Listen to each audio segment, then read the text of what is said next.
a disciple. Uh-uh. You were called a disciple first. Why? Because you were one that was always in a position of either learning or teaching. One of those two. If you go throughout the whole New Testament, the first thing you're going to see is this right here. Somebody was my teacher. My teacher. Why do you think that they called Jesus teacher? Because he was always he was always in a position of guiding them, which made me his disciple. And once he made me his disciple, my responsibility was for me as his disciple is for me to reflect him when I'm not with him.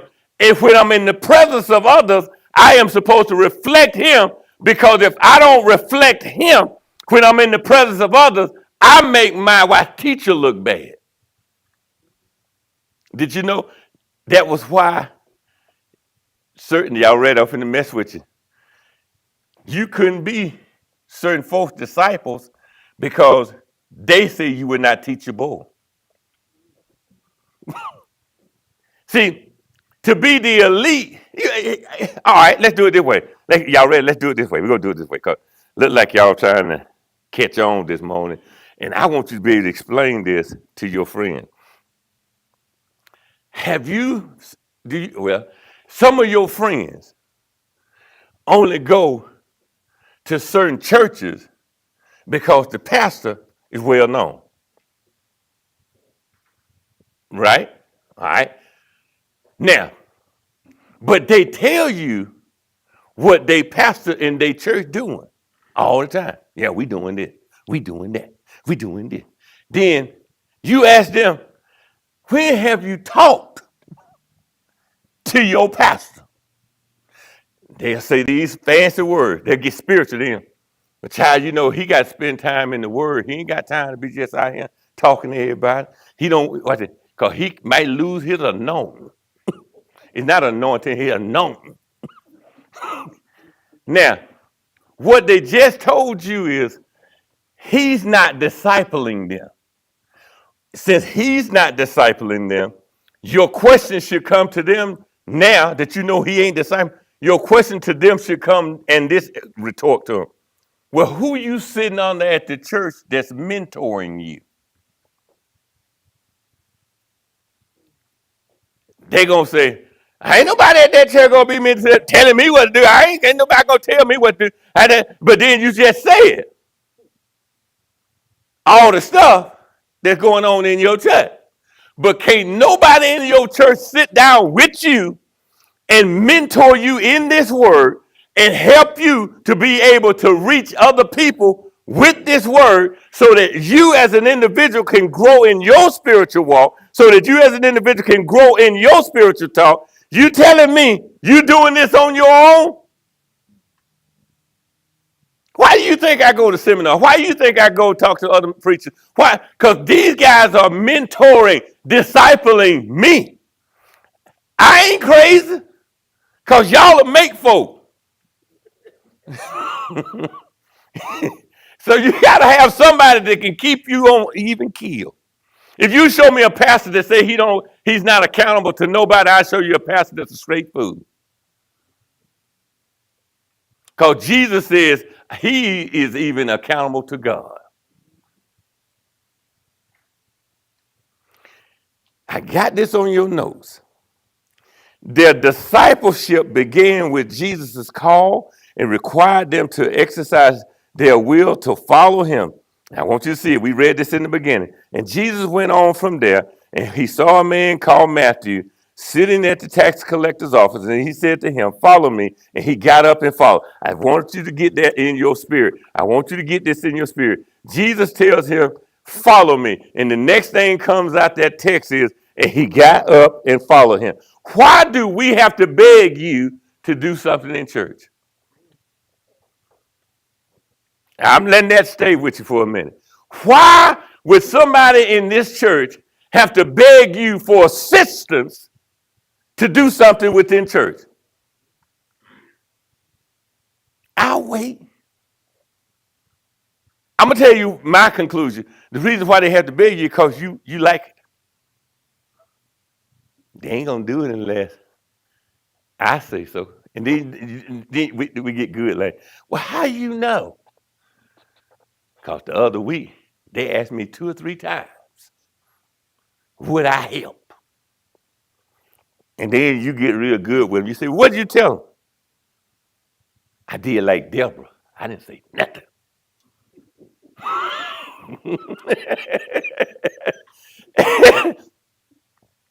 Why? Why?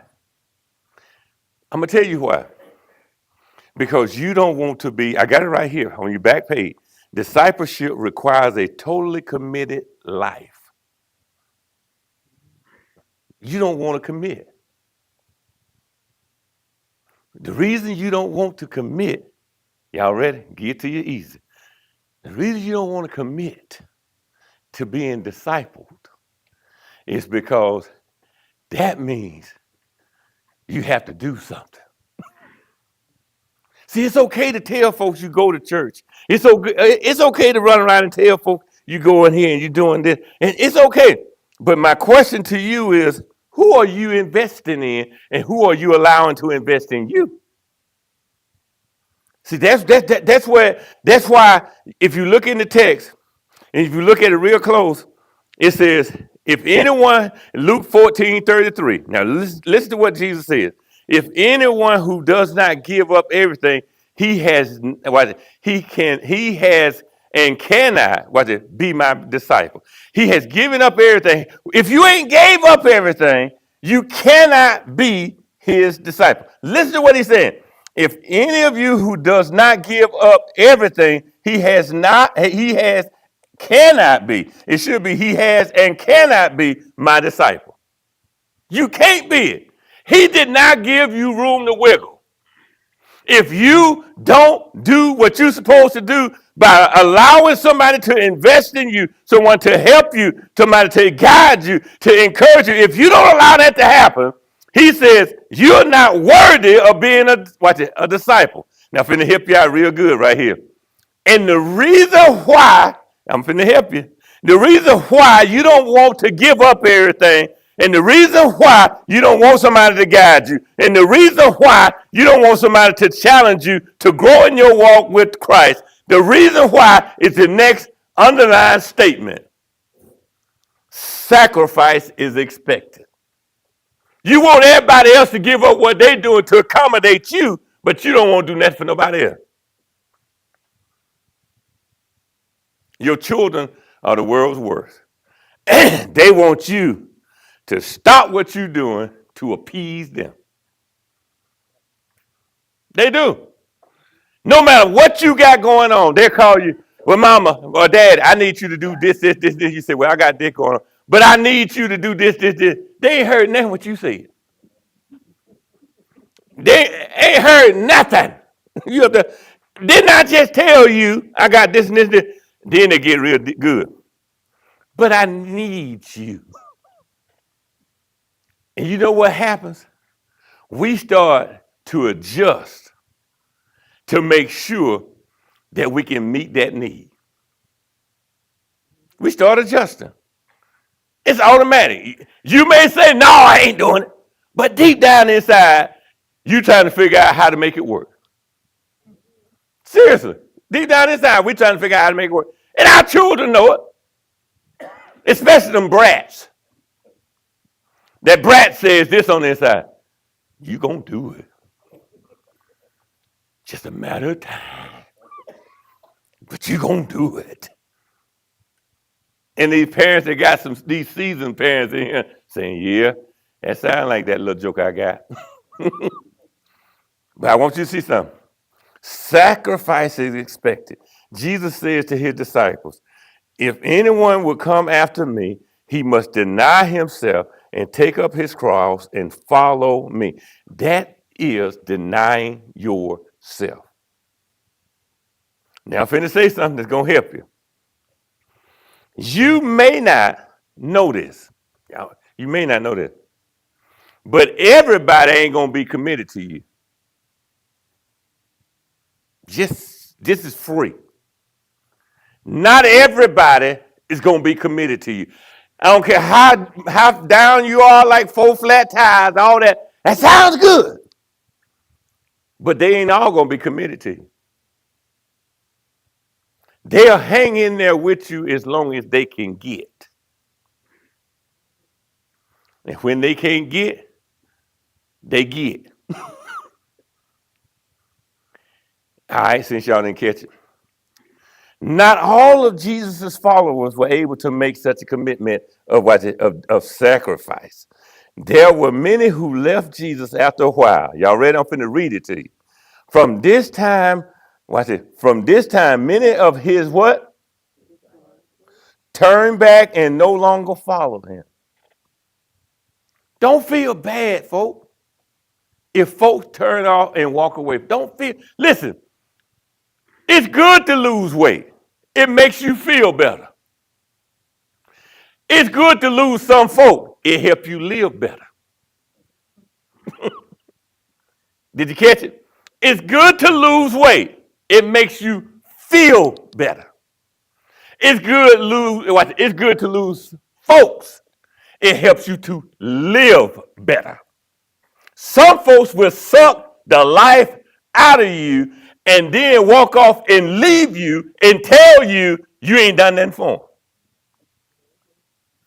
Sound like y'all children, don't it? Sound like you ain't never done nothing for me.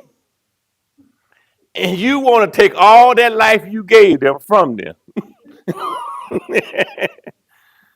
and watch, y'all ready? You ready? And that happens because they really and truly don't want to be responsible, watch this, for what you've taught them. Okay. Jesus used the term disciple.